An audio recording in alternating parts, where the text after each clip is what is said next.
ഞാൻ പല പ്രാവശ്യം പറഞ്ഞു, പാർലമെന്റ് തെരഞ്ഞെടുപ്പ് വരെ ന്യൂനപക്ഷ വർഗീയത, പാർലമെന്റ് തെരഞ്ഞെടുപ്പ് കഴിഞ്ഞപ്പോൾ ഭൂരിപക്ഷ വർഗീയത. ശ്രീ പിണറായി വിജയൻ, ബഹുമാനപ്പെട്ട കേരളത്തിന്റെ മുഖ്യമന്ത്രി, കൊണ്ടു നടന്ന പല ആളുകളും ഈ വർഗീയത ആളിക്കെത്തിക്കാൻ വേണ്ടി ശ്രമിച്ചു. വർഗീയത BJPയുടെ അതേ അജണ്ടയാണ് CPM ഉണ്ടാക്കിയത്. BJP ഒരു വർഗീയ ഫാസിസ്റ്റ് കക്ഷിയാണ്. അവര് ജനങ്ങളെ തമ്മിൽ ഭിന്നിപ്പുണ്ടാക്കിക്കാൻ ശ്രമിച്ചപ്പോൾ CPM അതേ പാതയിലൂടെ സഞ്ചരിച്ചു. ഇന്ന് BJPക്ക് ഏതെങ്കിലും സ്ഥലങ്ങളിൽ തിരുവനന്തപുരം ഉൾപ്പെടെ നേട്ടങ്ങൾ ഉണ്ടായിട്ടുണ്ടെങ്കിൽ അതിന്റെ പ്രധാനപ്പെട്ട കാരണം CPM കളിച്ച ഈ ഭൂരിപക്ഷ വർഗീയ പ്രീണനമാണ്. അതിന്റെ ഗുണഭോക്താവ് CPM ആയിരുന്നില്ല, BJP ആയിരുന്നു. ഞങ്ങൾ മുൻകൂട്ടി മുന്നറിയിപ്പ് നൽകിയതാണ്. 1987 EMS നമ്പൂതിരിപ്പാട് എടുത്ത തന്ത്രം 2025ലും 26ലും വില പോയില്ല. അദ്ദേഹത്തിന്റെ 87ലെ തന്ത്രത്തിനൊന്ന് ഗുണമുണ്ടായി. ഇന്ന് അതല്ല. ഇന്ന് അതിന്റെ ഗുണഭോക്തായി മാറുന്നത് വർഗീയ ഫാസിസ്റ്റ് ശക്തികളായിരിക്കും എന്ന UDFന്റെ മുന്നറിയിപ്പിന് അടിവരയിടുന്ന സംഭവം കൂടിയാണ് ഉണ്ടായത്.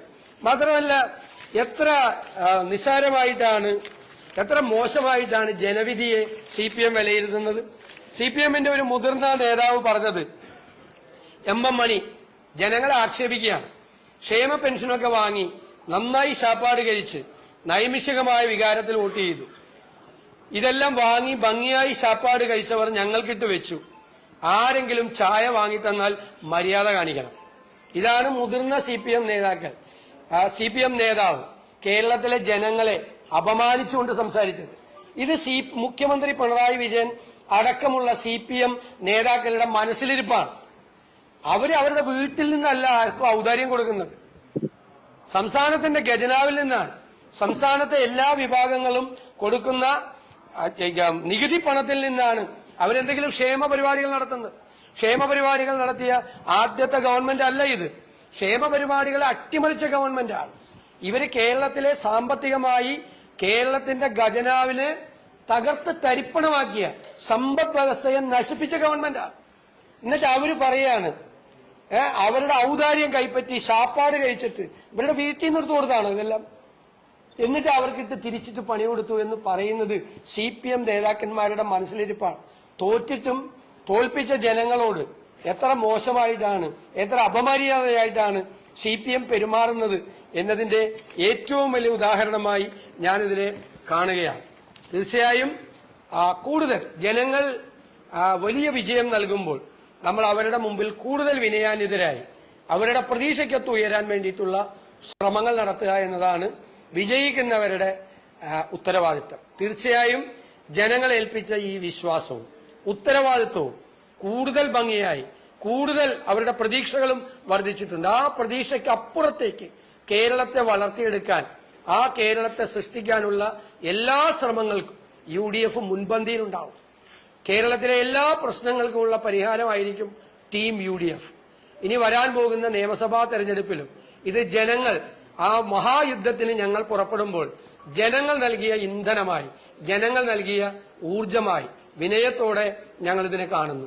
അടുത്ത മഹായുദ്ധത്തിൽ വിജയിക്കാൻ വേണ്ടിയിട്ടുള്ള ശക്തിയാണ് ഞങ്ങൾക്ക് തന്നത്. അതിന് ഞാൻ ഒരിക്കൽ കൂടി കേരളത്തിലെ എല്ലാ വിഭാഗം ജനങ്ങളോടും ഞങ്ങൾക്ക് തീർത്താൽ തീരാത്ത കടപ്പാടോടുകൂടിയ നന്ദി ഞാൻ ഈ അവസരത്തിൽ പ്രകാശിപ്പിക്കുന്നു.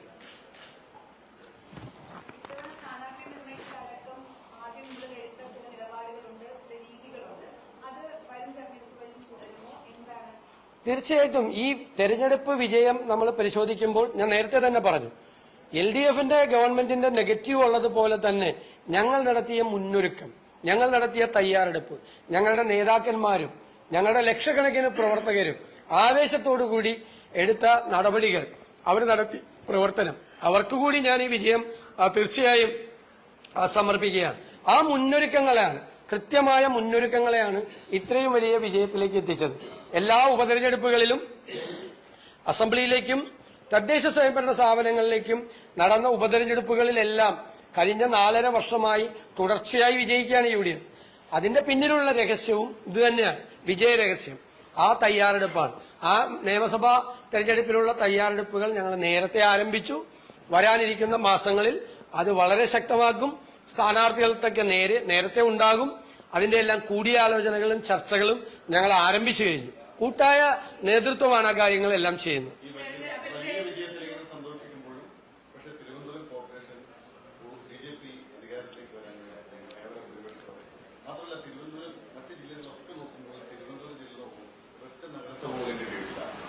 അല്ല, അത് ഓരോ ജില്ലകളിലും നമ്മൾ പ്രത്യേകമായിട്ട് പരിശോധിക്കണം. തിരുവനന്തപുരം ജില്ലയിൽ ഞങ്ങൾ കോർപ്പറേഷനിൽ ഞങ്ങളുടെ സീറ്റ് ഏകദേശം ഇരട്ടിയാക്കി. ഇവിടെ ഈ സീറ്റ് നിശ്ചയിച്ചതാരാ? ഈ സീറ്റുകൾ ഡിവൈഡ് ചെയ്താരാ? എല്ലാം കോർപ്പറേഷനിൽ CPM നേതാക്കന്മാരെ ആണ് വന്നിരുന്നത്. CPM നേതാക്കന്മാരാണ് വോട്ടർ പട്ടികയിൽ ക്രമക്കേട് കാണിച്ചത്, ഡീലിമിറ്റേഷനിൽ ക്രമക്കേട് കാണിച്ചത്. സംസ്ഥാനത്ത് ഉടനീളം ചെയ്തു. തിരുവനന്തപുരത്ത് അതെല്ലാം ചെയ്തു. BJPക്ക് ജയിക്കാനുള്ള വഴിയൊരുക്കി കൊടുക്കുകയാണ് യഥാർത്ഥത്തിൽ തിരുവനന്തപുരത്ത് CPM ചെയ്തത്. സംശയം എന്താ? പിന്നെ എല്ലാ ജില്ലകളിലും ജയിക്കുമോ? തിരുവനന്തപുരത്ത് നിങ്ങൾ അതേ എങ്ങനെയാണ്? ഗ്രാമപഞ്ചായത്തുകളിലെ മാത്രമല്ലല്ലോ, കോർപ്പറേഷൻ മാത്രമല്ലല്ലോ, ജില്ലാ പഞ്ചായത്തിലെ ഒരു മിനി അസംബ്ലി നടക്കുന്ന പോലത്തെ തെരഞ്ഞെടുപ്പ് ഇവിടെ ഒപ്പത്തിനൊപ്പം നിൽക്കുകയാണ്. ഒപ്പത്തിനൊപ്പം ജില്ലാ പഞ്ചായത്ത് തിരുവനന്തപുരം ജില്ലയിൽ ഒപ്പത്തിനൊപ്പം UDF നിൽക്കുകയാണ്, LDFിനൊപ്പം. തിരുവനന്തപുരത്ത് പരാജയം ഉണ്ടായെന്ന് അങ്ങേക്ക് എങ്ങനെ വിലയിരുത്താൻ പറ്റും? തിരുവനന്തപുരത്ത് ഒപ്പത്തിനൊപ്പം നിൽക്കുക. BJP ഒന്നുമല്ലല്ലോ, LDF UDF ഒപ്പത്തിനൊപ്പം നിൽക്കുക.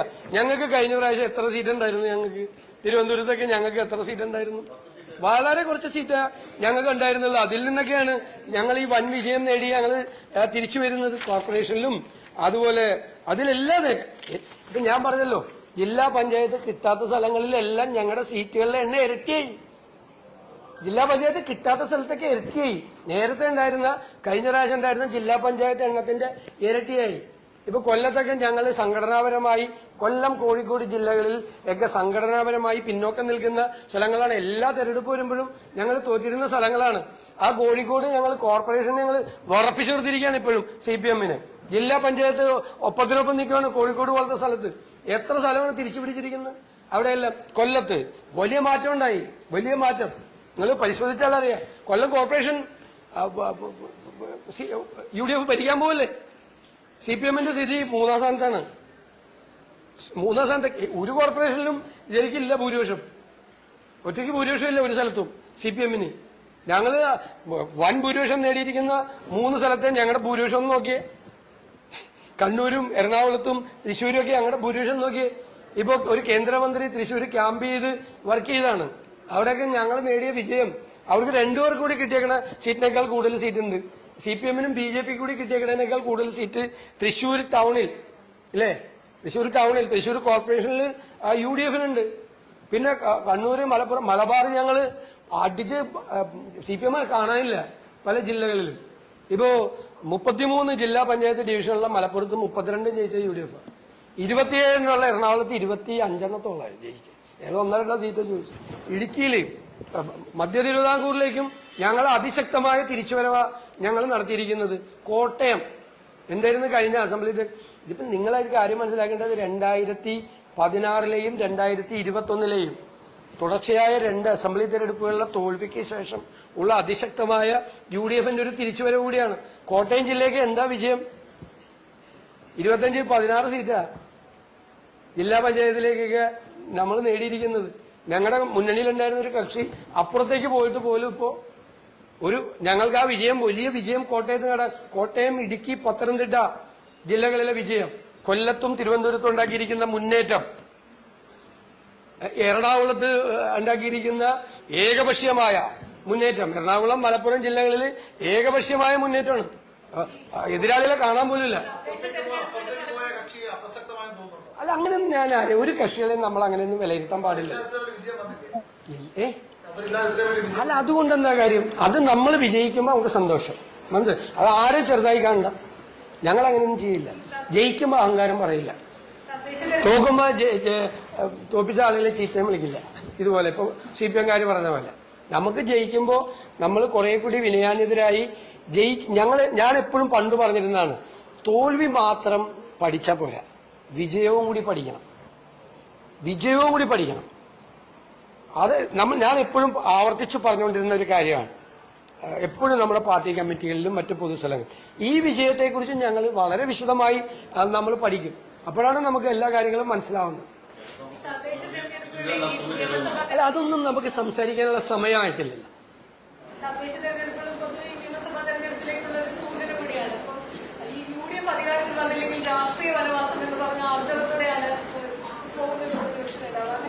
അല്ല, തീർച്ചയായിട്ടും ഞാൻ അതൊക്കെ വാക്ക് പറഞ്ഞതല്ലേ. UDF-ന് തിളക്കമാർന്ന വിജയം നിയമസഭാ തെരഞ്ഞെടുപ്പിൽ ഉണ്ടായില്ലെങ്കിൽ ഞാൻ രാഷ്ട്രീയ വനവാസത്തിന് പോകും. ഏറ്റവും അവസാനത്തെ ഒരു പത്രസമ്മേളനം, തിളക്കമാർന്ന വിജയം ഉണ്ടായില്ലെങ്കിൽ എന്റെ ജീവിതത്തിലെ ഏറ്റവും അവസാനത്തെ ഒരു പത്രസമ്മേളനം നടത്തിയിട്ട് ഞാൻ തിരിച്ചു പോകും. ഉറപ്പായിട്ട് പോകും. അത് വാക്കല്ലേ. ഞാൻ കേരളത്തിലെ ജനങ്ങളോടുകൂടി പറഞ്ഞേക്കണ വാക്കാ. നിങ്ങളെ കണ്ടിട്ടേ പോകുള്ളൂ. ജീവിതത്തിലെ ഏറ്റവും അവസാനത്തെ പത്രസമ്മേളനം നടത്തിയിട്ട് പോകുള്ളൂ. ലാസ്റ്റ് പിന്നെ കാണില്ല. അങ്ങനത്തെ ഒരു അന്തരീക്ഷം ഉണ്ടായ എന്റെ കോൺഫിഡൻസ് എന്താണ്? എന്റെ കോൺഫിഡൻസ് ടീം UDF ആണ്. എന്റെ കോൺഫിഡൻസ് ലക്ഷക്കണക്കിന് വരുന്ന പ്രവർത്തകർ, ജനങ്ങൾ, ഇവരെ അധികാരത്തിൽ നിന്ന് താഴെ ഇറക്കി UDF-നെ അധികാരത്തിലേക്ക് തിരിച്ചു കൊണ്ടുവരണമെന്ന് ആഗ്രഹിക്കുന്നു. അവർക്ക് ഒരുപാട് പ്രതീക്ഷകളുണ്ട്. ഞങ്ങൾ ആ പ്രതീക്ഷകളെ സാഫല്യത്തിലെത്തിക്കാൻ വേണ്ടിയിട്ടുള്ള ഹോംവർക്കിലാണ് ഞങ്ങൾ. എവിടെയെല്ലാം LDF പരാജയപ്പെട്ടോ അവിടെയെല്ലാം ഞങ്ങൾ വിജയിക്കും എന്നുള്ള കോൺഫിഡൻസ്. സമ്പദ് വ്യവസ്ഥ അവർ തകർത്തു. അത് ഞങ്ങൾ നേരെയാക്കാനുള്ള ഓൾട്ടർനേറ്റീവ് പ്രോജക്റ്റ് ഞങ്ങൾക്കുണ്ട്. ഞങ്ങൾക്ക് ഒരു കൊല്ലത്തിനകം കേരളം ഉദിച്ചു വരും. 2 ആരോഗ്യ രംഗത്ത്, വിദ്യാഭ്യാസ രംഗത്ത്, കാർഷിക രംഗത്ത്, പട്ടികജാതി പട്ടിക വികസന രംഗത്ത്, തീരപ്രദേശത്തിന്റെ സങ്കടങ്ങളുടെ കാര്യത്തിൽ, പശ്ചിമഘട്ട മലനിരകളിലെ കർഷകരുടെ കാര്യത്തിൽ, കാർഷിക പ്രശ്നങ്ങളിൽ ഉൾപ്പെടെയുള്ള എല്ലാ കാര്യങ്ങളിലും കൃത്യമായ ബദൽ പദ്ധതികൾ, കേരളത്തിൽ ഒരു വലിയ ചേഞ്ച് ഉണ്ടാക്കുന്ന, എല്ലാ വികസന പ്രവർത്തനങ്ങളിലും ക്ഷേമ പ്രവർത്തനങ്ങളിലും അക്കൗണ്ടബിലിറ്റി ഉണ്ടാക്കുന്ന, അടിസ്ഥാനപരമായ മാറ്റം ഈ സംസ്ഥാനത്തിനുണ്ടാകുന്നു. സംസ്ഥാനത്തെ കുതിച്ചുചാട്ടത്തിന് പ്രേരണയാകുന്ന ഒരു കാര്യം ഞങ്ങൾ ജനുവരിയിൽ അവതരിപ്പിക്കും. ജനങ്ങളുടെ മുമ്പാകെ അവതരിപ്പിക്കും. ചെയ്യാൻ പറ്റാവുന്ന കാര്യങ്ങൾ മാത്രം. അതിന്റെ ഹോംവർക്ക് UDF തുടങ്ങിയിട്ട് 1 വർഷത്തോളമായി. നന്നായി ചെയ്തു പോകുന്നുണ്ട് എല്ലാ വിഭാഗങ്ങളിലും ആളുകളെ.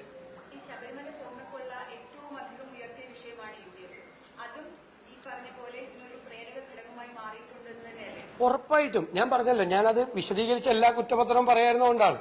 ഗവൺമെന്റിനെതിരായിട്ട് ഞങ്ങൾ അവതരിപ്പിച്ച കുറ്റപത്രത്തിലെ ഏറ്റവും പ്രധാനപ്പെട്ട ഘടകം ശബരിമലയിലെ സ്വർണ്ണക്കൊള്ളയാണ്. അത് ശബരിമല ഭക്തരെ മാത്രമല്ല, മൊത്തം ജനങ്ങളെ മുഴുവൻ അമ്പരപ്പിച്ചു. കാരണം 2 മുതിർന്ന നേതാക്കൾ, മുഖ്യമന്ത്രിയുമായി ഏറ്റവും അടുത്ത ബന്ധമുള്ള 2 മുതിർന്ന നേതാക്കൾ, 2 മുൻ ദേവസ്വം ബോർഡ് പ്രസിഡന്റുമാർ അയ്യപ്പന്റെ സ്വർണം കവർന്നതിന് ജയിലിൽ കിടന്നിട്ട് അവർക്കെതിരായി നടപടിയെടുക്കാൻ പോലും ധൈര്യമില്ലാത്ത പാർട്ടിയാ CPM. അവർക്ക് കൊടപിടിച്ചു കൊടുക്കുകയായിരുന്നു ഗവൺമെന്റ്. തീർച്ചയായും ഞങ്ങൾ ജനങ്ങളുടെ മുന്നിൽ അത് അവതരിപ്പിച്ചിട്ടുണ്ട്. BJP അതിൽ നിന്ന് ഒളിച്ചോടി. ഇവര് തമ്മിലുള്ള അവിഹിതമായ ബന്ധം കൊണ്ടാണ് BJP അതിൽ നിന്ന് ഒളിച്ചോടിയത്. ശബരിമല വിഷയം അവര് ഉയർത്താതെ, ശബരിമല ഒരു വിഷയമല്ലെന്നാണ് BJP നേതാക്കൾ പറഞ്ഞു. ഒരു വിഷയമല്ലെന്നാണ് ഞങ്ങൾ പറഞ്ഞു. വിഷയമാണെന്ന് പറഞ്ഞു. വിഷയമായിരുന്നു. ഞങ്ങൾ എല്ലായിടത്തും പറഞ്ഞു. ആ വിഷയത്തെ സൈഡ് ലൈൻ ചെയ്യാൻ വേണ്ടിയിട്ട് ഒരുപാട് ശ്രമം CPM-ന്റെ നേതൃത്വത്തിൽ നടന്നു. അതുകൊണ്ടാണ് ഞാൻ SIT-യുടെ മീതെ സമ്മർദ്ദം ചെലുത്തുന്നു മുഖ്യമന്ത്രിയുടെ ഓഫീസ് എന്ന് പറഞ്ഞത്. ഇലക്ഷൻ വരെ ചില ആളുകളെ ചോദ്യം ചെയ്യുന്നതും അറസ്റ്റൊക്കെ മാറ്റിവെക്കാൻ വേണ്ടി. കാരണം ഇലക്ഷനിൽ വീണ്ടും ആ വിഷയം വരരുത് എന്ന് കരുതിയിട്ട്